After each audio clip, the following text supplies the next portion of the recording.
Satu kata buat Yusuf Mansur, sebaiknya kalau ngomong dipikir dulu. Takut nanti ke depannya nggak ditepatin lagi gitu. Seperti ini, ujung-ujungnya kan akhirnya ente ngajuin banding juga gitu. Padahal waktu diwawancara di Detik dengan sangat pedenya Anda mengatakan, ya kalau gue kalah gue tinggal bayar gitu. Mana? Di mana?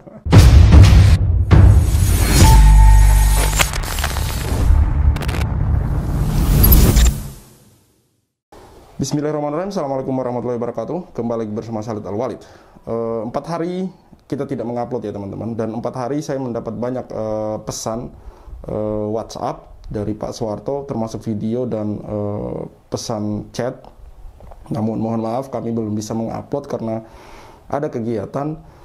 4 hari ini kami mendaki Gunung Lawu tepatnya. Alhamdulillah bisa muncak dan pulang ke rumah dengan selamat. Alhamdulillah. Saudaraku, sahabatku, subscriber Cahaya Islam, makin kesini saya melihat muncul figur-figur yang dianggap sebagai orang yang paham agama, yang kemudian tampil di pentas-pentas, yang tampil di podium untuk kemudian berbicara tentang agama. Mirisnya, ini berdasarkan sudut pandang saya sebagai orang awam ya, sebagai orang awam loh. Mirisnya, banyak dari mereka ini yang keliru, yang asal jeplak, asal ngomong tentang agama gitu, asal ngomong tentang agama, tentang bid'ah segala macam. Dan kalau dilihat dilihat lebih jauh lagi, diteliti backgroundnya, itu sama sekali tidak ada pendidikan agama teman-teman. Bahkan ada yang penyanyi, ada yang pelawak, dan juga kemudian muncul orang-orang yang kemudian tampil di mimbar-mimbar, tampil di depan khalayak ramai itu ya memakai simbol-simbol agama, sorban segala macam, lalu kemudian berbicara tentang agama. Menurut saya ini semakin ke depan kalau ini dibiarkan, ini berbahaya teman-teman. Semakin ke depan kalau ini dibiarkan terus-menerus, ini berbahaya. Kenapa saya bilang begitu? Kenapa saya bilang begitu? Guru yang mengajar kita di sekolah-sekolah dasar, sekolah konvensional biasa gitu, itu perlu verifikasi teman-teman. Mereka itu juga melalui pendidikan segala macam, lalu kemudian bisa mengajar kita gitu, karena kemudian ilmunya bisa dipertanggungjawabkan. Bagaimana dengan ilmu agama? Kita tidak boleh menyepelekan itu gitu. Asal orang pakai sorban, asal orang pakai kopiah, lalu dipanggil ustadz gitu. Tidak seperti itu teman-teman. Tidak seperti itu. Ilmu agama menurut saya lebih tinggi daripada ilmu dunia, karena ini menyangkut tentang akhirat, kehidupan yang abadi selamanya gitu. Harusnya ini juga melalui filterisasi, melalui verifikasi segala macam, agar mereka ini difilter, layak nggak kamu bicara tentang agama, layak nggak kamu mengajarkan tentang agama, jangan asal muncul ngomong sembarangan gitu. Oke, kali ini saya akan membahas tentang Yusuf Mansur yang melakukan banding dalam gugatan Pak Zaini Mustafa yang dimenangkan oleh Pak Zaini Mustafa, di mana di situ hakim memutuskan Yusuf Mansur dan kawan-kawan ya harus membayar 1 miliar lebih ya teman-teman. Dan dalam video ini Pak Zaini Mustafa mengatakan bahwa ya mulut comberan gitu. Maksud saya apa dengan apa yang saya katakan di awal tadi teman-teman, bahwa Yusuf Mansur ini adalah satu produk yang menurut saya ini tidak difilter, tidak diverifikasi, tidak melalui proses verifikasi, jadi asal ngomong gitu. Karena di sini Pak Zaini Mustafa mengatakan waktu presentasi batubara, Yusuf Mansur mengaku komisaris.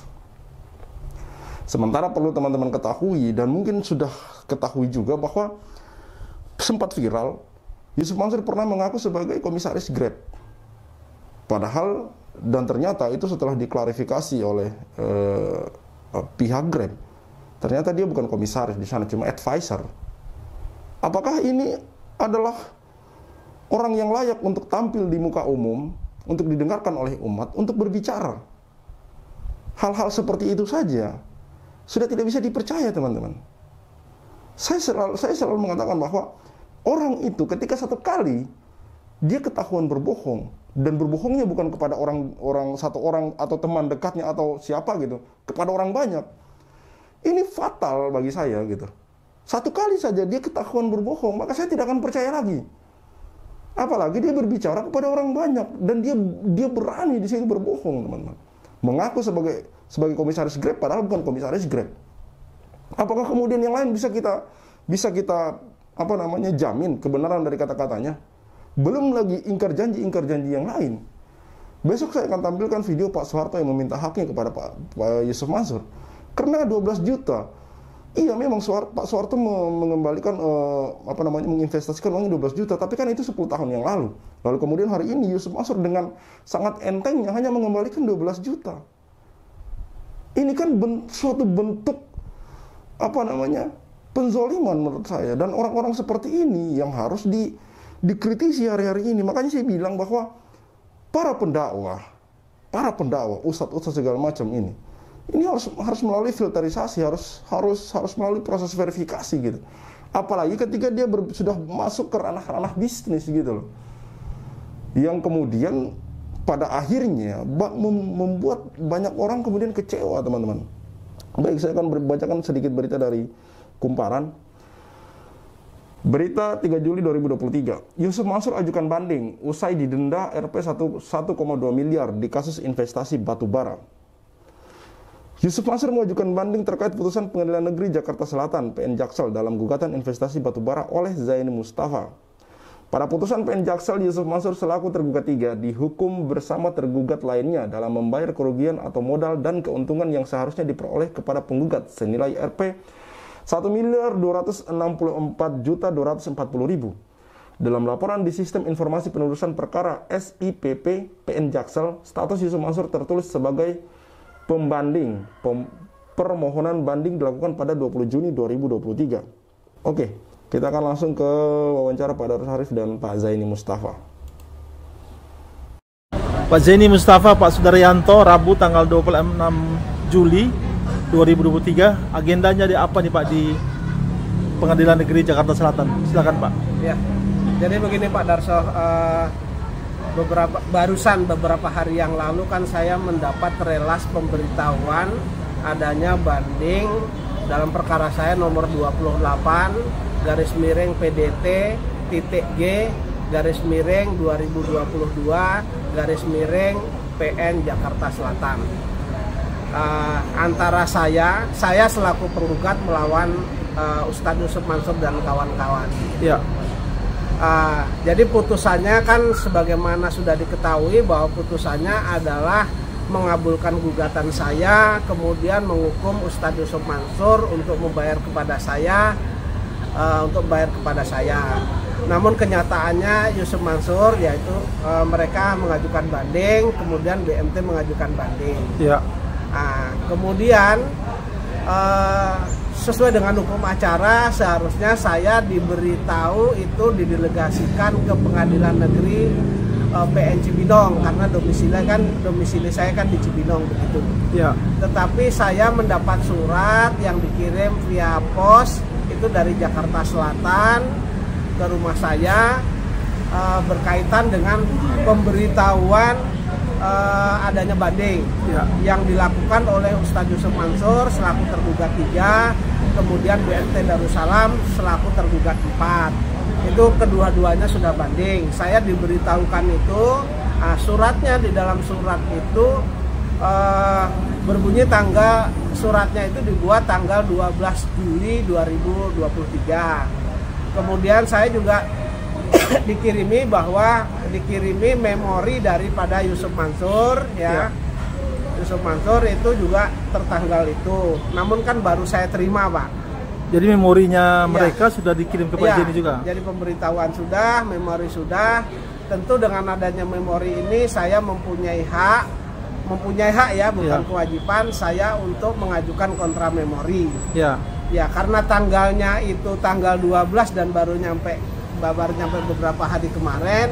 Hari ini saya memasukkan surat kepada Pengadilan Negeri. Saya tunjukkan ke Ketua Pengadilan Negeri Jakarta Selatan agar berkas perkara untuk tidak dikirim dulu karena saya ingin mengajukan kontra memori banding.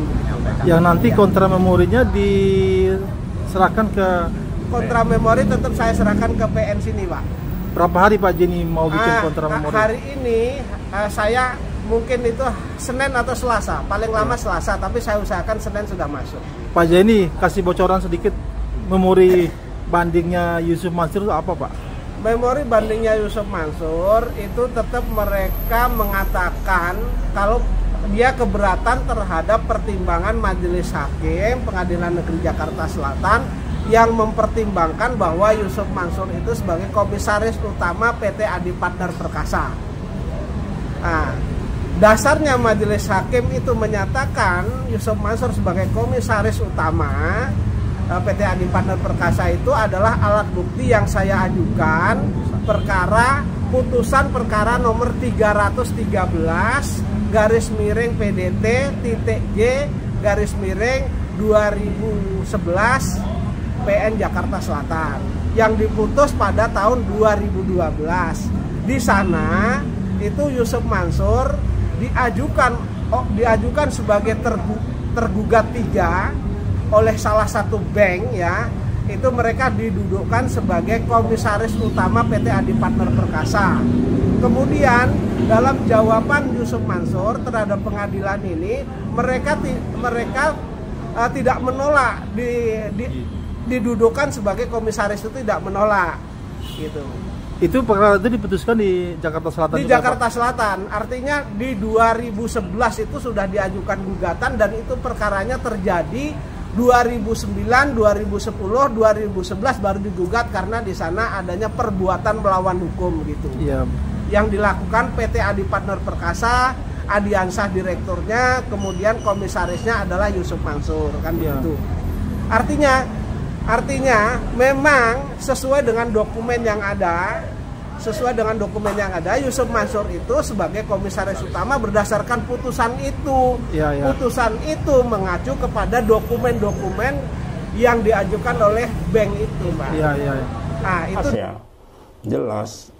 Jadi saya dukung kalau Pak Zaini bilang mulut comberan itu saya dukung. Jadi seperti yang teman-teman dengar dan ketahui bahwa sekitar tahun 2011 itu keluar putusan bahwa Yusuf Mansur itu digugat oleh salah satu bank satu perbuatan melawan hukum, di mana di situ Yusuf Mansur digugat sebagai komisaris.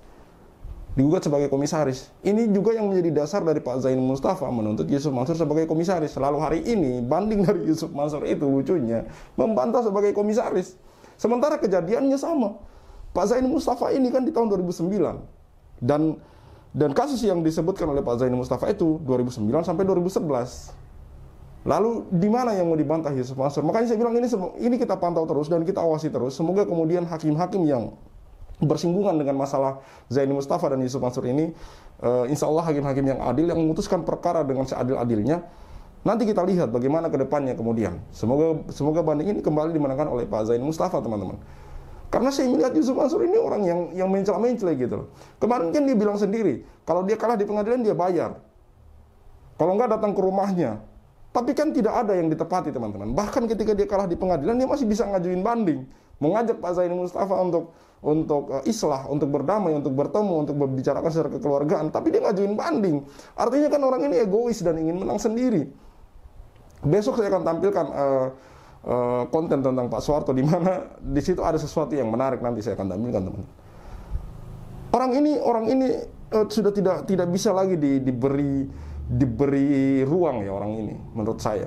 Orang ini sudah tidak bisa lagi diberi ruang karena orang ini adalah orang yang sangat egois, yang zalim dan suka melanggar kata-katanya sendiri, teman-teman.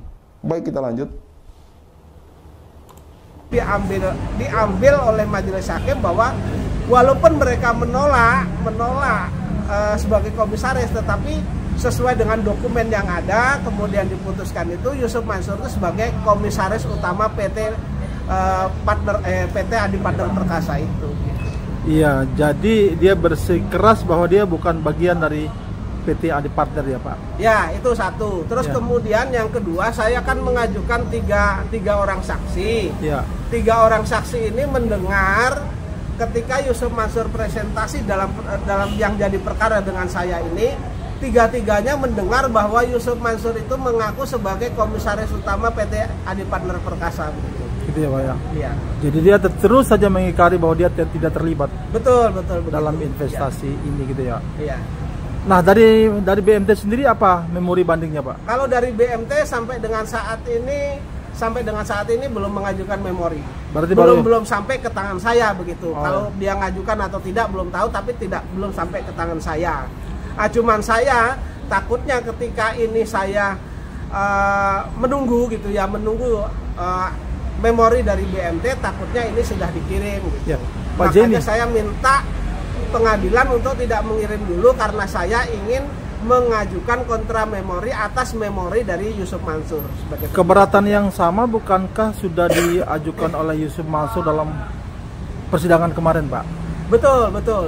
Dan jadi Yusuf Mansur juga keberatan ketika mereka digugat itu, keberatan karena mereka bukan sebagai komisaris. Iya. Dasarnya itu profil daripada profil perusahaan yang di-download dari Departemen Kehakiman. ya, Tetapi saya bisa membuktikan bahwa Yusuf Mansur itu sebagai komisaris berdasarkan putusan pengadilan yang berkekuatan hukum tetap. Gitu. iya, Jadi mau diingkari di mana gitu? iya, iya. Ya. Artinya hal yang sama sudah Iya. diajukan pada persidangan kemarin ya, Pak? Ya, dan kalau kita bicara sebenarnya saya ingin menghadirkan saksi lebih daripada 3. Mungkin bisa 10, bisa 10, bisa 20, bisa 30, bisa 100, bisa 200, Pak. Yang mendengar Yusuf Mansur presentasi bahwa mereka mengaku sebagai komisaris. Dia mengaku sebagai komisaris. Iya. Oke. Ini kan sebenarnya ember saja, Pak. Mereka pernah mengatakan comberan, mereka pernah mengatakan bahwa mereka sebagai komisaris pada saat mau menarik investasi, ya kan? Tetapi begitu ini investasinya sudah terkumpul, mereka tidak mengaku. Ini kan comberan. Sama dengan dia mengatakan bahwa dia sebagai komisaris di Grab kalau nggak salah ya. Iya, iya, iya. Ternyata begitu dibantah oleh Grab sebagai advisor. Iya, Nah iya. inilah masyarakat harus tahu comberan itu yang mana. Oke. Pak Jenny, coba tunjukkan dokumen-dokumennya, Pak. Ini relasnya, Pak. Ya. Ini relas pemberitahuan ya. Ini satu berkas relas pemberitahuan nih, Pak. Asli Ya. ini. Ya. Dari Pengadilan Negeri Jakarta Oh, Selatan. dikirim dari pengadilan ya, Pak? Iya. Oke. Via pos ya, ini via pos, Ya, bukan ya. delegasi. Ya. Kemudian ini surat saya minta penundaan untuk tidak dikirim karena saya akan mengajukan kontra memori Oh, gitu ya. terhadap memori Yusuf Mansur tersebut. Itu aja dokumennya, Pak? Ya, ini ada beberapa dokumen nih, Pak. Ya. Nah, ini coba ya. Ada satu, ini Apa tuh, Pak? ini adalah relas nih, Pak. Oh. Relas. Kemudian ini juga relas. Ini amplopnya. Kemudian ini memorinya Yusuf Mansur, Pak. Coba lihat, Pak, memorinya, Pak. Ini memorinya ini. Ya. Iya, Pak. Ya. Ini. Pengacaranya masih yang kemarin ya, Pak? Pengacaranya masih yang kemarin. Setia kalau sama pengacara. Tebal, Pak. Berapa halaman tuh, Pak, memorinya Yusuf Mansur? Sedikit. Ada 45 lembar. 1 2 3 4 5. 5 lembar. Yang Sedikit. sebentar lagi Pak Jenny akan bikin kontra Akan memori bikin ya? kontra Jawabannya ya, Pak? memorinya. Iya. Oke, Pak Jenny. Itulah wawancara Pak Dar Syarif dan Pak Zaini Mustafa. Satu kata buat Yusuf Mansur, sebaiknya kalau ngomong dipikir dulu. Takut nanti ke depannya nggak ditepatin lagi gitu. Seperti ini. Ujung-ujungnya kan akhirnya ente ngajuin banding juga gitu. Padahal waktu diwawancara di detik dengan sangat PD-nya Anda mengatakan, ya kalau gue kalah gue tinggal bayar gitu. Mana? Di mana? Makanya saya bilang bahwa orang-orang seperti ini seharusnya sudah tidak diperbolehkan lagi untuk berbicara di mimbar, untuk berbicara tentang agama segala macam, karena banyak tersangkut masalah-masalah seperti ini gitu. Sudah pernah mengaku sebagai komisaris, ternyata bukan komisaris gitu. Di sini dia tidak mengakui sebagai komisaris, ternyata pernah dituntut dengan kasus melawan hukum sebagai komisaris, dan itu putusannya sudah final gitu. Sudah tidak bisa dibantah lagi artinya gitu. Dan melihat ini, saya yakin kemungkinan besar insya Allah Pak Zaini Mustafa akan kembali dimenangkan karena bukti-buktinya cukup kuat. Dan saya sudah pernah bertemu langsung beberapa waktu lalu dengan Pak Zaini Mustafa dan beliau bercerita tentang bukti-bukti yang dia punya gitu. Bahkan mungkin setelah batubara ini akan lanjut ke kasus-kasus yang lain, seperti misalkan Pak Zaini Mustafa pernah mengatakan bahwa dia sudah pegang dokumen rahasia dari Paitren yang kemudian akan dibongkar suatu saat nanti gitu. Makanya di awal konten tadi saya katakan teman-teman bahwa ke depan harusnya negeri kita ini sudah harus ada filterisasi tentang ustadz-ustadz atau pemuka agama yang akan berbicara di depan orang banyak agar kemudian tidak terjadi hal-hal seperti ini. akan banyak bermunculan kalau misalkan ini dibiarkan gitu loh. Tentu masyarakat kita ini orang-orang yang patuh, yang sami'na wa ata'na. Ketika ada ustadz yang berbicara, mereka akan mengikut, dan itu sebenarnya bagus gitu. Yang menjadi masalah ketika ada oknum-oknum yang memanfaatkan ini gitu. Tinggal pakai sorban, pakai kopiah, selesai. Saya ulangi kembali, kalau guru saja yang mengajarkan pendidikan konvensional tentang biologi, fisika, IPA, IPS, segala macam dan lain-lain, dan banyak tetap banyak itu, harus melalui tahap verifikasi, mereka harus sekolah, kuliah, segala macam, S1, S2, S3. Apalagi ini ustadz yang mengajarkan tentang akidah, ilmu dasar, tauhid, ilmu akhirat, teman-teman.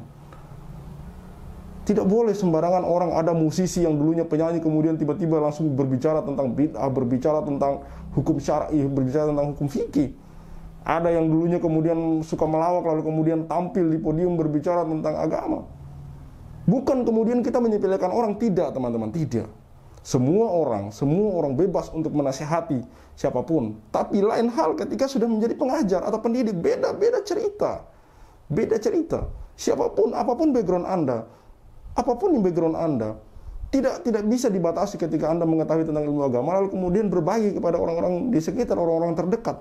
Tapi beda cerita, lain hal kalau itu sudah berbicara di depan orang banyak. Tidak boleh sembarangan kalau menurut saya. Harus ada spesifikasinya, harus ada syarat-syaratnya.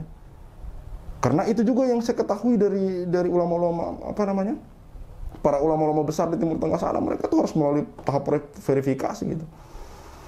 Baik teman-teman, mari kita ikuti terus kasus Yusuf Mansur ini. Saya rasa ini makin ke depan makin menarik ya teman-teman, karena makin banyak fakta-fakta yang kemudian makin kesini makin terbongkar teman-teman.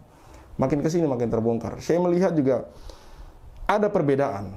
Kalau teman-teman lihat ada perbedaan, makin kesini Yusuf Mansur sudah hampir tidak berbicara tentang sedekah.